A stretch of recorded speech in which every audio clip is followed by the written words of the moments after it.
MSN football ടോക്സിലേക്ക് അവർക്കും സ്വാഗതം.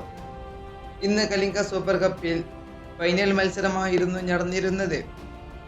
ഇന്ന് FC ഗോവയും ജംഷഡ്പൂർ FCയും തമ്മിലായിരുന്നു ഏറ്റുമുട്ടിയിരുന്നത്. ഇന്നത്തെ മത്സരം വളരെ വാശിയോടുകൂടി തന്നെയായിരുന്നു നടന്നിരുന്നത്. ഇന്ന് FC ഗോവ ജംഷഡ്പൂർ FCയെ 3 ഗോളുകൾക്ക് പരാജയപ്പെടുത്തിയിരിക്കുകയാണ്. ഇന്ന് FC ഗോവയ്ക്ക് വേണ്ടി ഗോൾ കണ്ടെത്തിയിരിക്കുന്നത് ബോർഹ ഹെരേര 2 ഗോളുകൾ കണ്ടെത്തിയിട്ടുണ്ട്. അതുപോലെ തന്നെ ട്രാസിച്ച് 1 ഗോളും കണ്ടെത്തിയിട്ടുണ്ട്. ബോർഹ ഹെരേര ഗോവയ്ക്ക് വേണ്ടി 23-ാമത്തെ മിനിറ്റിലും 51-ാമത്തെ മിനിറ്റിലുമാണ് ഗോളുകൾ കണ്ടെത്തിയിട്ടുള്ളത്.